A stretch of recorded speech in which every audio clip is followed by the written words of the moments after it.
Thank you for watching this Hexagon Geospatial e-training module, Data Organization in GeoMedia.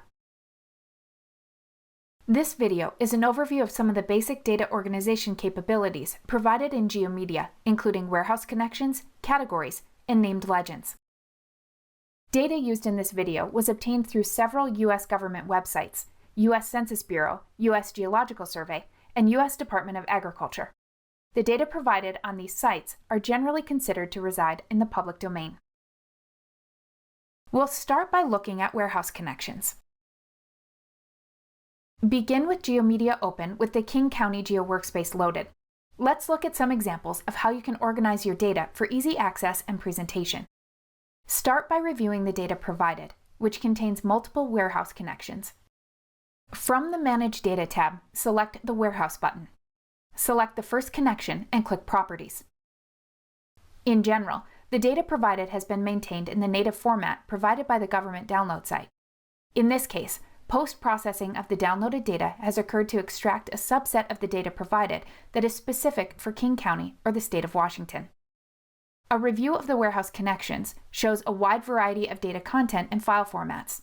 Each connection has been defined with the necessary parameters required for their respective data server, Access, ArcView, FGDB, or text. For those data servers that support feature caching, the caching option has been enabled. Now let's take a look at features. A review of the feature class definitions across the assorted warehouse connections shows the basic structure of the downloaded data. From the Feature Data tab group, select Features. Expand a couple of the feature classes to view their defined features.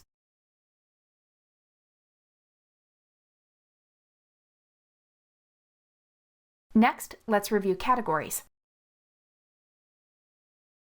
From the Feature Data tab group, select Categories. Expand each category to view its features.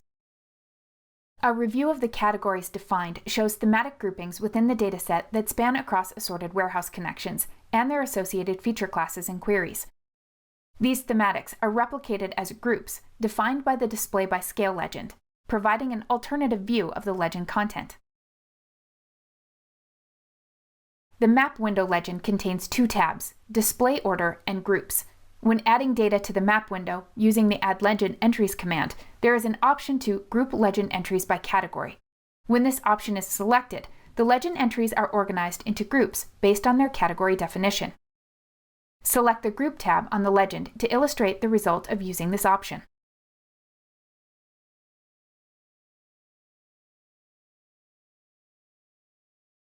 Last, let's take a look at named legends.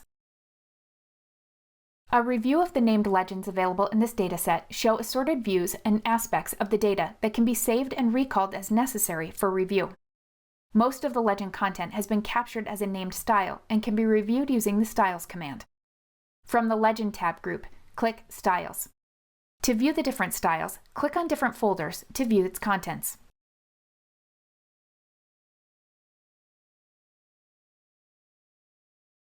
Click Close. Let's review the named legends provided in this dataset to get a sense of the available data organization options. Several of these named legends work in harmony with the defined display scale range settings and defined named locations. The Display by Scale legend illustrates the use of the Display by Scale legend entry option, where legend entries are turned on and off based on the display scale.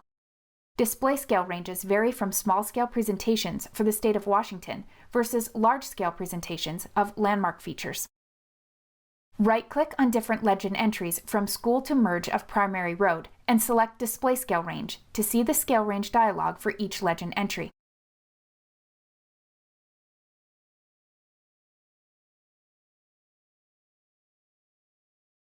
On the Home tab, invoke the Locations command. On the Locations dialog, select assorted named locations ranging from state to county to city to see display scale variations of the data and results of using display scale range settings on the legend entries. Select and display the Seattle Center Space Needle location. Click Close. When defined, labeling configurations are automatically saved with named legends, which in this case is the Display by Scale legend.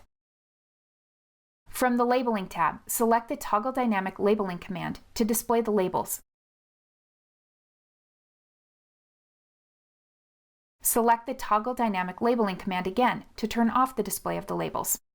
After viewing this module, you should now have a general understanding of the basic data organization capabilities found within GeoMedia. Thank you for watching this e-training module from Hexagon Geospatial. For more e-training, please visit hexagongeospatial.com/e-training.